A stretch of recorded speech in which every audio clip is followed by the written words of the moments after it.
Hi, everybody. Good morning. Welcome to this session on accessibility.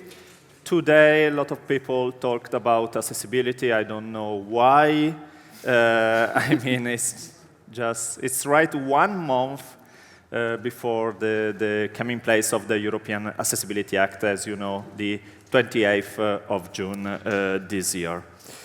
I will go quite fast on the introduction, because I think it's always important to put ourselves in the shoes of the end users. An end users with some difficulties in reading the paper and the paper version of a book, and where digital can help in assessing the content. Thinking about the perspective of an end user, you can understand that the goal of the European Accessibility Act is not to punish publishers and the supply chain.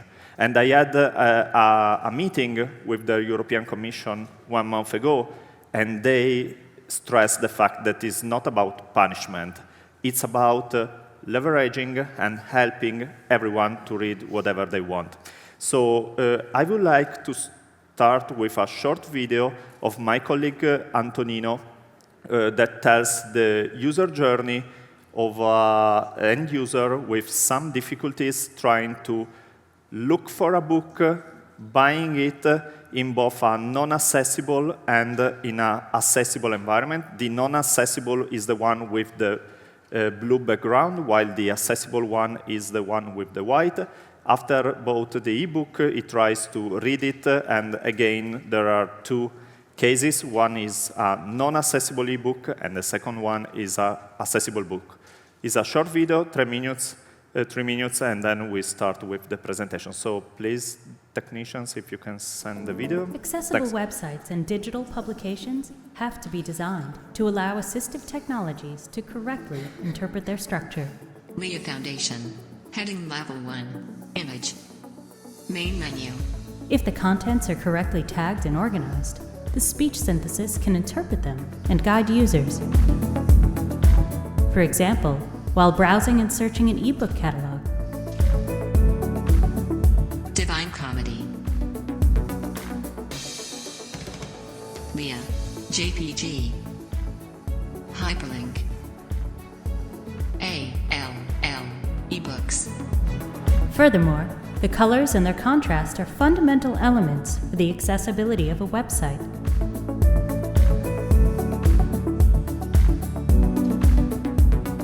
Fiction. Link. Classics. DBIG. JPG.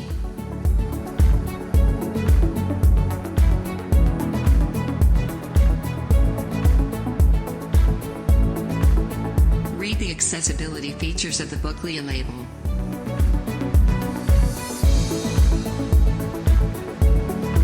Users must be able to independently manage all the phases related to the purchase process. The fields in red are required. The fields in red are required. Is every digital publication accessible? To be accessible, contents must be semantically tagged in order for assistive technologies to interpret them correctly. When reading documents scanned as images, the speech synthesis does not intercept any information. The page is empty. Also, contents that are not correctly tagged do not offer a fully accessible reading experience. Heading not found.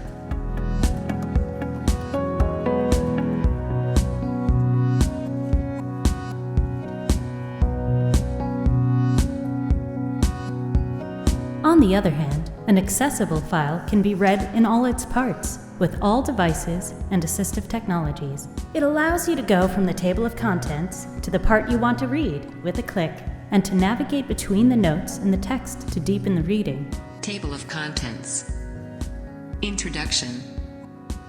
Accessibility in the publishing industry. An emerging paradigm. The Marrakesh Treaty. 1. Link. 1. Link. Images are always described with alternative descriptions. The image represents the 3 required steps to check the accessibility in even Apple file. All right. So as you can see, if the user experience is accessible, we are opening to a new audience. I'm Gregorio Pellegrino. I'm from Fondazione. We are a non-for-profit Italian organization funded by the Italian Publisher Association and the Italian Blind Union. And I'm here today with these friends from the supply chain to understand how accessibility impacts actually improves their products and services.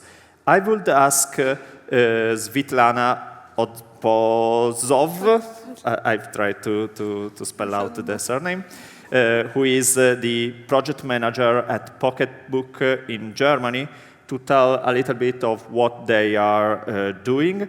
Svitlana is leading the accessibility initiative within the company, and she has both technical background and educational background, so a good mixture of the two things. So please, Svitlana.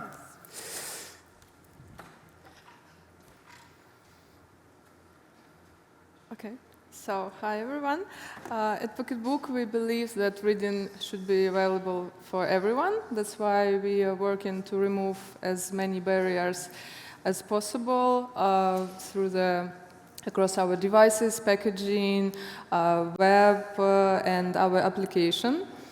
Because when the technology becomes more inclusive, stories could reach further, ideas travel wider, and more people feel seen and more empowered. Yeah, this is the vision that guiding us in our accessibility efforts, and here are some practical steps we are taking to make it a reality. The key feature is voice support, also known as a screen reader.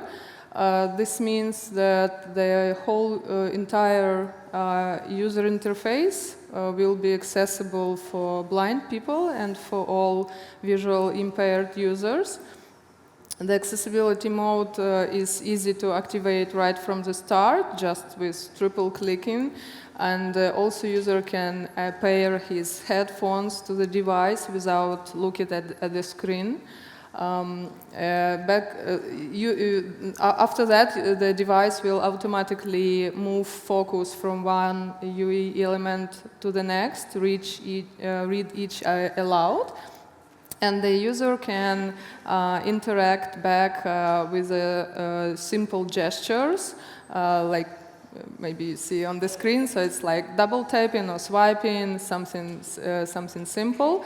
And we also have some interactive tutorial which will guide user through the whole this gesture system in a clear and intuitive way.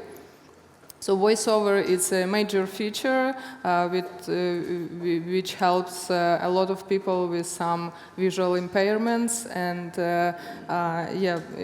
it could make the real life of readers easier. We also implementing UA scaling for people with low vision and some cognitive challenges.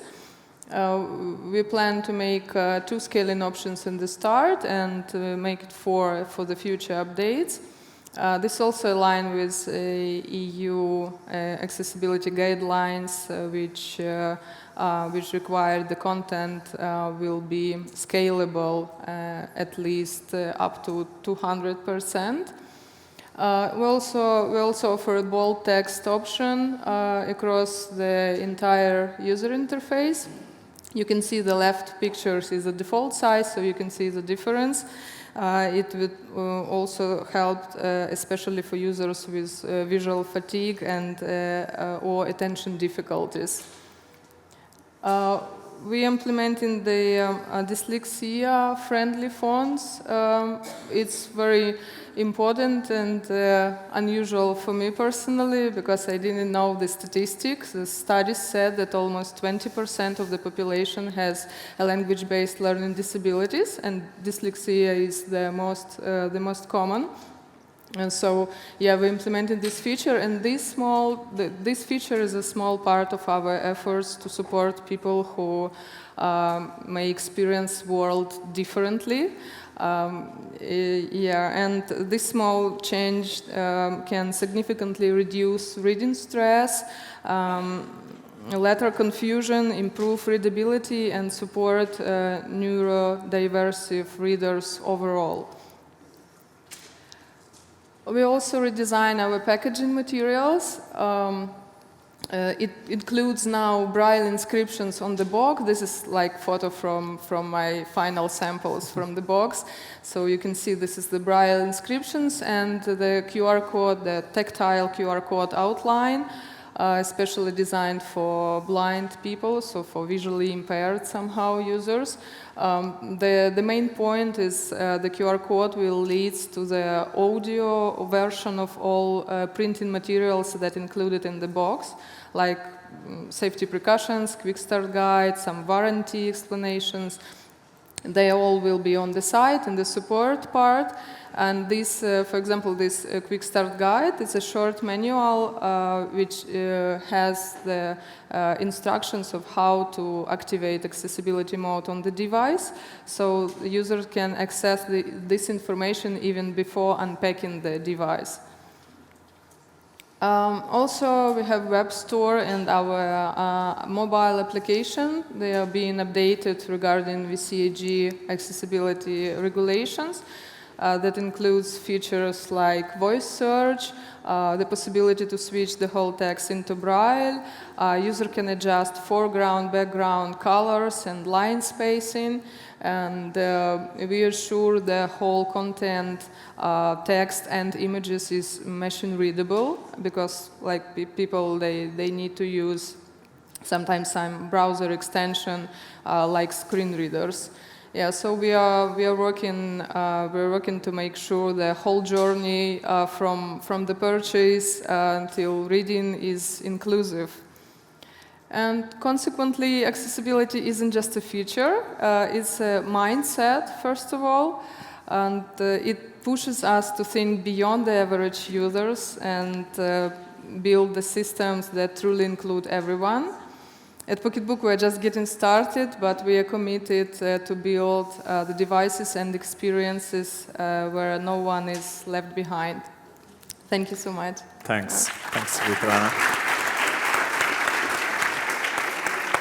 Yeah, I just want to stress 2 or 3 things, or highlight them. One thing is, it's amazing how like PocketBook is embracing accessibility. I mean, it's not only about regulatory, but it's really about enabling people to read.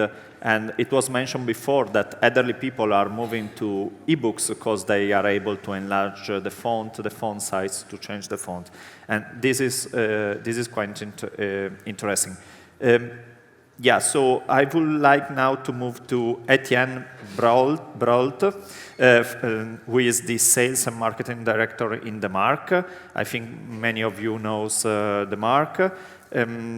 But before that, he was in the publishing higher educational division of Pearson, so he has also a good knowledge about educational publishing, where the accessibility is so important. So please, Étienne. Thank you, Gregorio. It's my pleasure to be here today. I'm the old school guy, so I have paper. I have a trombone, which is something really rare in an office, in an IT company, so I struggle to find a trombone to hold my sheets.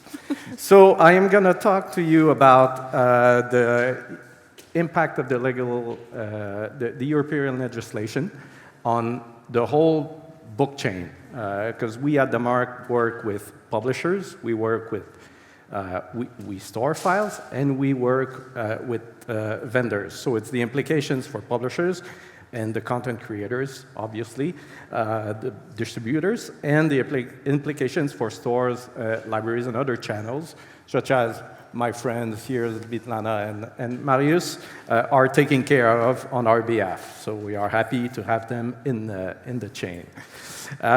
So what does define an accessible... I can help you with this. Oh, thank you. So what defines an accessible ebook according to international norms? Nowadays, publishers must adapt in order to be accessible compliant. So nowadays, the EPUB 2 files that were ruled for several years are no longer acceptable, so they now should comply to EPUB 3, which means adaptable and readable layout, alternative text of images. If some of you are there in a few hours, we have a new tool to share with you about alternative text generation. Needs to have simple and intuitive navigation and be compatible, obviously, to text-to-speech technology. And also, last but not least, you have to provide the readers who will be, in the end, the users of your contents, the accessibility metadata. So if you do not document those accessibility metadata, there's no way for readers to find out about those contents and their compliance to the regulations. We strive to be to teach our publishers on how to integrate accessibility in their workflow process, which means that at some point they must provide information and training to their internal teams, which is something that is really obvious in the creation process of digital content. Then they need to assess the current situation, because you've been a publisher for 30, 40, 50 years, which means that you have a huge back catalog. So you need to understand what's to be done on this catalog for it to be sold in the future. Then design a born accessible workflow with your partners, whether you do it internally or externally, and have internal teams responsible for such projects. Then you need to develop a conversion plan for the backlist, because it's not because June 28 it's only for new releases that you should not address the back catalog content. We always teach our publishers to say, we need to be at the forefront. It's not because we're following a regulation. We're addressing issues for readers. So whether it's a new title or a back catalog title, it shouldn't be treated differently, even if the law enforces only the new releases at first. And then, of course, this has been one of the combat of the Marque, fighting against the accessibility in terms of, am I able to download the book? Am I able to read it, in a smooth way? This is something that people have been struggling over the years, and that we, along with EDR Lab, are addressing since 2018, when we first developed the LCP, the RM capacity to manage. Then there's the implications for distributors. You need to support, obviously, EPUB 3 distribution, and use DRMs, like I just mentioned, that do not compromise accessibility to the contents, like any other DRMs. You also need to be able to receive the accessibility metadata that publishers will document. We were one of the first platforms in the world that started to, we got interested in the topic, and we developed many tools for publishers to send us accessibility metadata through the Onyx that we therefore are able to display, and that leads to the implications for stores and libraries and other channels to be able to represent those metadata that we enforce literally publishers to document, or in fear, because we have now a tool that is able to analyze EPUB files, infer metadata on accessibility, and document them in the Onyx files if the publishers did not do that. All with respect to the WCAG 2.1 AA regulations that we subscribe to, which is all on the web-based reading platforms, reading apps, such as the Cantook app, and reading devices with the help of those partners who are implicated in developing such reading tools.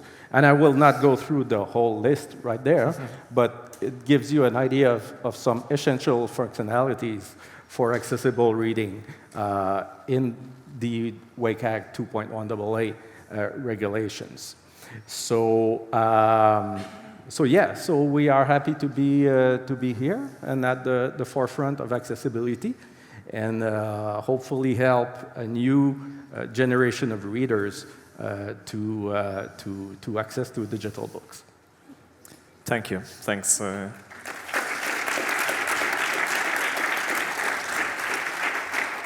So before, you can go there. In the meantime, I just want to stress out the metadata thing. I mean, I'm a big fan of metadata. I know that is not such a pop topic, but this is quite important for the European Accessibility Act because it requires that the end users are informed about the accessibility of both devices, software, and e-books. So the metadata, the information about the accessibility of the software we produce is quite important. So I would now like to have Marius Sobczak, who is the managing director of InkBOOK, who produce e-readers as well as reading apps for iOS and Android. Please, Marius. All right. It's not. Sorry, it's not the beginning of the presentation. Okay, I think you can go back. No, I think it's the guys over there that have to start it. You have to go. All right. No. Can you please rewind the film, because it's a film. It's a film, so please start from the beginning. Right. Okay, thank you very much. I'm Marius, and for the next 3.5 hours, I'm going to tell you about accessibilities we have created. InkBOOK. So those that know us, they know that we produce e-ink-based e-readers, but you probably do not know, but it was already mentioned, that we also produce the applications for Android and iOS, and everything we produce is accessible. When we are talking today about accessibilities, we are talking mostly about visual impairment, but it's not only that. So InkBOOK was born accessible. So I will just walk you through this new freedom of reading that we have given to some people, and everything that is here, it's a long film, so I'll try to catch with my speech. Everything that we have done here is already live, so it is on e-readers. So let's go. We have done it with some help from European Union funds, and so this is the number of the project we have done. Okay, InkBOOK accessibility support. From adjustable menu, one-hand operation, voice-over, text-to-speech, everything is already there. And I will just show you each part. So adjustable menu, you can make the icons bigger, you can make the text bigger. There is a quick access to accessibility. There is a dark mode and color inversion, and there is a voice-over. Each our e-readers have two buttons on the right side and on the left side for previous and next page, but if hands are not disponible, you can use the pedal to flip pages, making font size bigger and smaller, changing alignments, changing margins, changing the space between the lines of the text.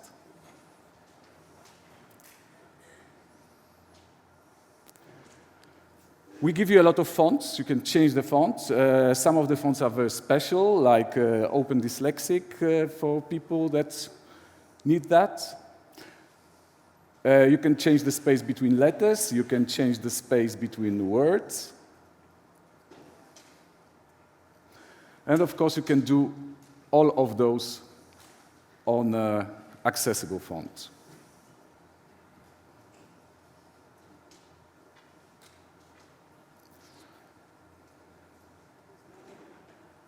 It reacts slower because it's e-ink. Dark mode, even if your application that we can run because it's Android-based does not have it, we have it. And here you have a non-accessible format, PDF. So you will see on the left, you have to drag it on small screen. We make it accessible. We open it in the reflow mode, which means that we are able to make out of a PDF an EPUB, more or less, with some limitations. But it fits to your screen, you can make the fonts bigger, you can read it as it was accessible file. Text-to-speech, we have it in 50+ languages, and this is voice synthesis with text highlight. Les arsenaux furent ouverts au commandant Farragut, qui pressa activement l'armement de sa frégate. Here I have an example. This application, eBiblio, is all over Spain in the libraries, and this is an application of Ministry of Culture and Sports of Spain, developed by our friends from the Marque. And I will just show you how we make on InkBOOK this application accessible. So we just follow what they have done. They have done a good job. If you touch the screen in any part, it will read you loud everything that is over there, and then it will tell you also the action you can do with that. So tap twice or switch. So let's open eBiblio. If you swipe right, you go through all the buttons, but if you touch, it follows your touch. And this application is for borrowing books. So this is for libraries. So we are now entering the library of Castilla y León, and we will see what they have for borrowing. So tap twice to activate.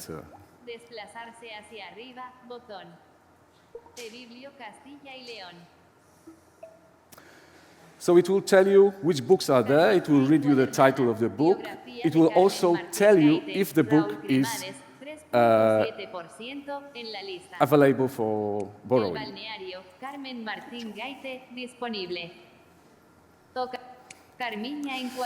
Now, if the metadata of the book are correct, we can detect, so we can switch the languages. So if there is a book in English that is in the library, we can open it and start to read in English, even if your user interface is in Spanish or any other language. So, as you see, navigation is easy, so you swipe right to go through everything, and or you touch, and to activate you have to tap twice. So we follow probably the most. So everything here, this is what we do, but we just follow content accessibility, actually. That's the most important. And what next? Next, we have even more accessibilities. We are entering right now another project when we are going to use the machine learning and AI technology for recommendation and accessibilities, and we are going to develop a very, very special kind of buttons. You will not need screen anymore. The buttons will help you with everything. Thank you.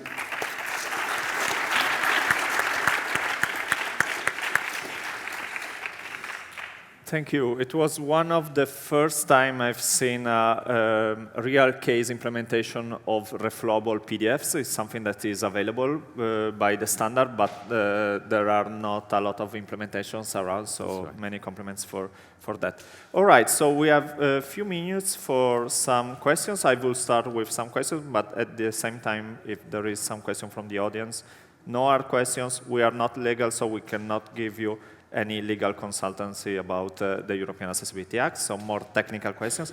But I would like to start asking here my panelists, what is the main contribution of the accessibility to the readership? So not only about I mean, for people with disabilities, but as we have seen, accessibility is a driver for innovation, at least in the last year. So what are your thoughts on this? I don't know who wants to start. Svitlana, you can start. So I understand that through the whole research, I understand accessibility isn't just nice to have feature. It's a thoughtful and universal design. And it could be helpful for all kinds of users in all kinds of everyday situations. So it's not about only disabilities. I mean, like simple thing, just you ever tried to read this footnote at the bottom of the page? Like it's tiny, tiny text there. It's normally impossible to read without glasses, you know, sometimes. Right. Or when you're struggling in the bus, try to tap the right button in the bumpy bus. Yeah. So in this case, or you're moving, or you know making some coffee, or you have kids. The more kids you have, the more challenge you have. Yeah. So you have something in your hand, and the other hand you have readers. So in this case, the larger text, the bigger contrast, the larger touch zones, even voice navigator. Sure. It helps. Yeah, it's like helps for everyone. It's not necessarily some niche. A reason. Right. Marius? I can tell you that we were developing some features looking into impairments, but some features are also used by regular people. Like, you know, this page flip pedal. We have discovered that people buy e-readers and put them because they play violin or something, and they have, you know, the notes, etc. So they flip pages that way. Contrast, yes, e-readers, they have all they have very special screen, mostly black and white. Right now we make a lot of colors because people would like to have colors, but this is about the screen with a high contrast. So sometimes e-readers connected by Bluetooth to GPS tracker are used if you fly the paragliding and this kind of things. Really? Because the more sun you have, better you see. You cannot do it with a telephone or something like that. Didn't know that. So there is a lot of features we have developed for visually impaired people, or anyway impaired, but they are used in a regular life. Interesting. Étienne. Just to move on with what Svitlana and Marius just said, it eases comfort for reading for everyone. You know, children make great use of image enlarging, text-to-speech. So it's really, and it allows people to read in other situations in their lives where they are not maybe in the reading situation. Let's say when you're driving a car, when you're running, or running. He's a runner. He ran 5 kilometers this morning. I don't know how he did that, but he did. And that's why he's so happy. And we found out also with our pedagogical experience in the last 3 years in Canada with schools that text-to-speech is really good into learning. We have lots of immigrants coming, and easy to learn the new language with the text-to-speech when you read a book. So it's all of these are features that are really easing the accessibility of content. I see. I don't know if there is any question from the audience. If not, okay, there is one there.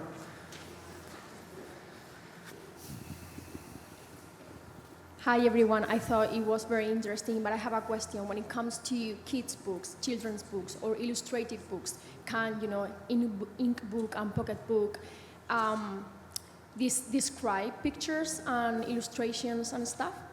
Thank you. Ooh, about image description for children's books. If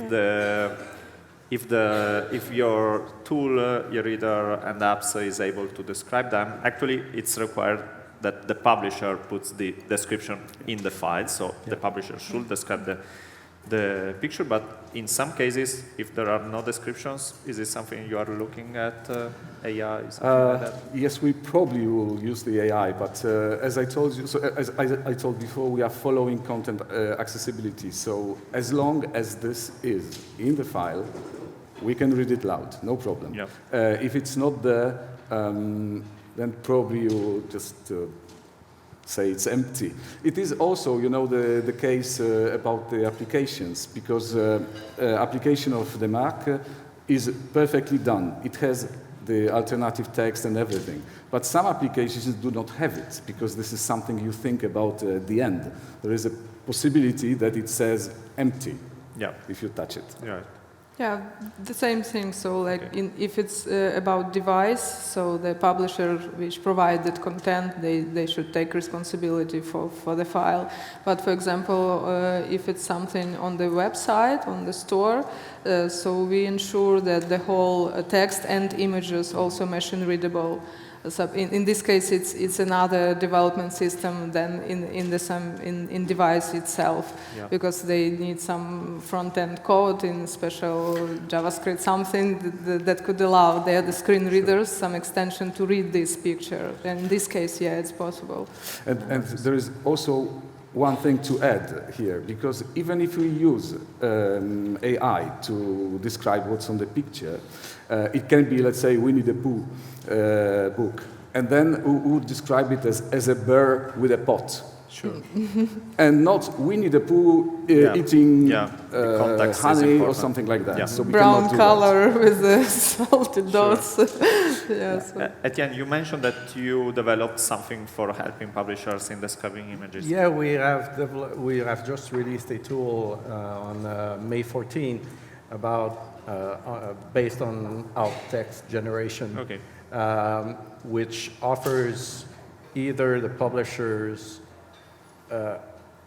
only extracting the image from the EPUB. Let's say you have 600 images from the EPUB. Will take you forever. You know, it's like putting that in an Excel spreadsheet, documenting that, and all that. Within seconds, we are able to extract from the EPUB, have a box where you can fill in your description, or either ask the help of AI. I see. To describe it. To which you can edit, you know, and I will do the presentation later on this afternoon. Okay. But so no spoiler now. But no spoiler. If you are interested, there is a presentation this afternoon. Any other question? I have, one there. I think it's the last one. All right. Hi, thank you so much for your talk. I was wondering about the languages. I think it is an accessible option to have as many languages as possible. And will it arise so much the cost, or with AI will be easy to have as many languages as possible for the options? This is something really interesting, because that's the usage we want to do of AI in our technologies, is to be able to decrypt some things that otherwise, you know, publishers would take a lot of time to decrypt. You're mentioning the language of EPUBs. It's not because an EPUB is deemed to be English or French that within the file there are not some group of words. Right. If you use the text-to-speech that you would like to hear in the proper proper language. Pronunciation. And this is something we're working on right now. Yeah, there are, while doing our quality assurance work on EPUBs in Fondazione LIA, we found that most of the issues are on language tagging. There are a lot of not correctly language tagging. There are some tools that are raising, like you mentioned, using AI or not using AI, different tools, but for sure that is quite an important issue. Okay, we are running out of time, so for closing, I would like to invite you all to the summer school, Accessibility Summer School. We will have at the end of this month June month, actually, to celebrate the coming place of the European Accessibility Act. It will be in Fiesole, near Florence. You have all the information on Fondazione Lia website, and you are all invited. So if you are interested, you can get in touch with me. Okay, so thank you to... Okay, please. If I can add, we have an accessibility information site that we have released last year, which is called, in French, Pouvoir Lire, in English, Redefined Reading, in Spanish, Poder Leer. Poder Leer. Poder Leer. So you can subscribe to, and we have a blog and real-time articles being published by experts on accessibility we work with, and so you're able to join that. So thank you. Thank you. Thank you very much.